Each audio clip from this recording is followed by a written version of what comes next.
Baik pemirsa, terima kasih Anda masih bergabung bersama kami dalam Market Opening dan kita akan lanjutkan kembali perbincangan bersama dengan Bimo Prakoso, Equity Research Analyst dari Panin Sekuritas. Ya, tadi sempat tertunda, ada beberapa emiten update yang sudah kita bahas. Tadi Mas Bimo sudah merekomendasikan netral saja untuk Java, kemudian Aisyah, apalagi sebaiknya dengan pelemahan yang terjadi hari ini, ya sebaiknya tidak dipilih dulu apabila mereka ingin masuk begitu di Aisyah. Sementara Adaro tadi tertunda sedikit saja. Bagaimana rekomendasinya? Jadi kita lihat di batubara, walaupun sebenarnya secara sektoral ini kita rekomendasinya batubara itu masih netral, kita bisa selektif di beberapa emiten.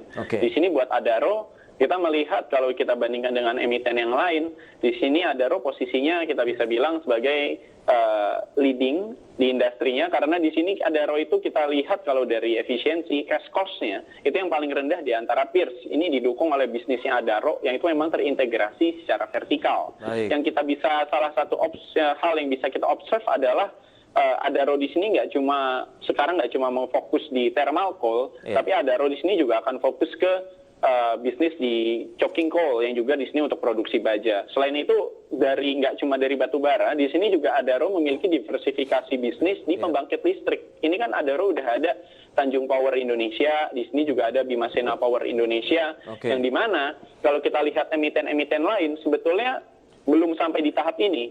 Kita lihat beberapa emiten itu sebetulnya akan ke tahap seperti ini, tapi masih dalam jangka panjang, yaitu di 2024 atau 2023 kira-kira. Hanya Adaro ini udah duluan.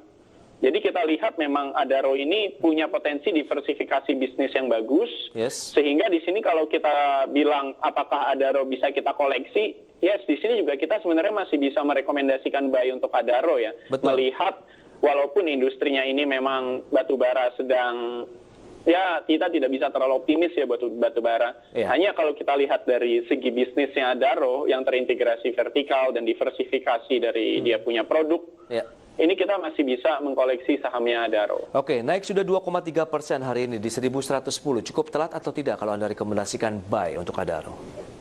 Oke, untuk overall kita rekomendasikan buy, kita bilang nggak telat ya. Karena apalagi kalau kita punya visi yang di jangka panjang, yaitu at least sampai 2021 aja, di sini kita masih bisa melihat potensi upside untuk Adaro. Karena memang dari secara bisnisnya ini, Adaro ini serius untuk tidak terkonsentrasi di thermal coal. Ini yang kita lihat bagus buat bisnis. Jadi terbebas dari risiko konsentrasi ketika berharap pada satu segmen bisnis. Baik, peluang keberapa kalau bisa kita lihat cuan ataupun potensial upside yang bisa digapai untuk pergerakan Adaro?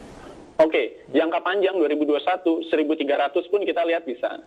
Sampai dengan 1.300 untuk investasi jangka panjang untuk Adaro. Itu dia emiten update yang sudah kita tuntaskan hari ini. Dan terkait dengan rekomendasi saham pilihan yang Anda berikan. Tadi big caps dari perbankan sudah kita bahas yang sedang terkena aksi profit taking. Tapi rekomendasi yang bisa Anda berikan, biasanya kalau saham-saham big caps yang mengalami pelemahan justru peluang untuk entry nih, Mas Bimo. Tapi Anda melihat apakah hari ini peluangnya sudah terbuka, momen yang tepat atau belum? Sebenarnya hari ini dengan harga-harga yang memang lagi terdiskon, di sini juga kita bisa bilang, ini bisa jadi satu momen buat entry nih. Dan kita kan tadi udah bahas ya lumayan cukup banyak di perbankan. Di sini kita juga bisa coba sektor lain, yaitu di sini ada sektor healthcare. Kita bisa lihat dari salah satunya Kalbe Pharma. Jadi di sini Kalbe Pharma itu kan memang sudah bekerja sama dengan Genexin untuk yang masalah vaksin. Dan kita lihat di sini adalah hal yang positif untuk KLBF, karena di sini vaksin ini dapat memberikan diversifikasi bisnisnya, dan juga di sini pemerintah juga memang serius untuk mendorong vaksin untuk dapat didistribusikan pada tahun 2021, sehingga untuk sektor healthcare ini kita sendiri juga ngelihatnya bisa menjadi diversifikasi kita punya portofolio, dan kita juga di sini masih bisa buy untuk KLB Pharma. Selain dari healthcare, itu kita bisa bilang kategorikan healthcare adalah salah satu sektor yang cukup aman lah untuk kita koleksi di tengah pandemi. Kita juga bisa ngelihat sektor lain kalau kita memang cukup panjang. range dari investasi kita seperti construction ataupun properti itu juga sebetulnya kalau kita punya sudut pandang hingga 2021 itu pun sebetulnya masih bisa kita koleksi. Baik Mas Bimo, tapi kalau kita lihat KLBF dalam 3 bulan terakhir kalau kita bicara mengenai pergerakan chartnya, teknikal begitu, itu kan lagi melambung tinggi terus, kemudian bergerak flat dalam beberapa pekan terakhir karena memang nampaknya sudah cukup overbought lah.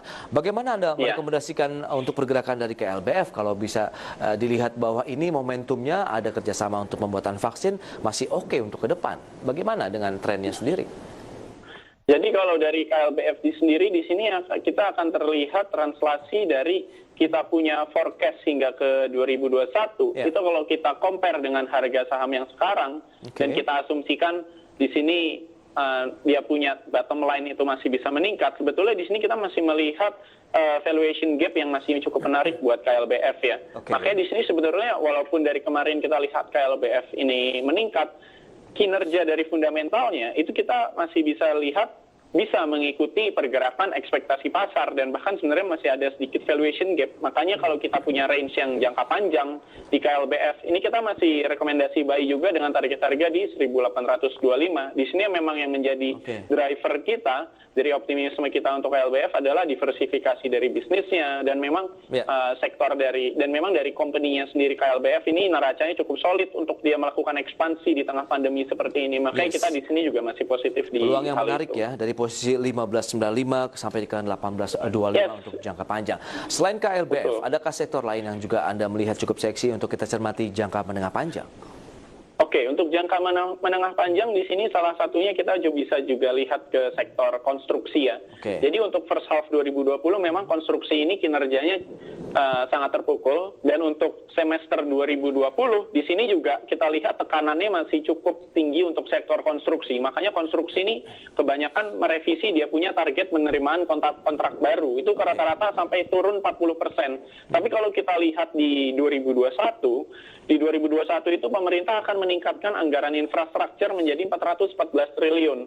Ini meningkat sampai kurang lebih 45% dari anggaran infrastruktur yang sekarang setelah disesuaikan dengan pandemi COVID-19. Jadi di sini kita lihat ketika recovery ini sudah mulai terlihat di tahun 2021, pemerintah ini tetap memiliki keseriusan untuk menggarap sektor infrastruktur. Ditambah seharusnya ini kan kontrak-kontrak baru banyak yang ditender atau dilelang di tahun ini. Ini jadi mundur di 2021 dan kita lihat jadi banyak proyek-proyek yang akan dikebut pada tahun 2021. Makanya di sini kalau kita melihatnya dengan yang jangka panjang, sebetulnya construction ini kita masih bisa buy untuk beberapa emiten ya.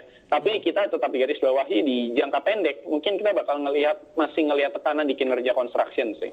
Baik, tapi dengan kondisi seperti ini masih Anda rekomendasikan tidak sih sebenarnya sektor konstruksi karena tadi memang dari sisi adanya pandemi, kemudian program-program infrastruktur yang juga akan sedikit melambat begitu karena adanya juga pembagian dana-dana ataupun anggaran yang difokuskan untuk penanganan COVID-19 sendiri di Indonesia. Yes.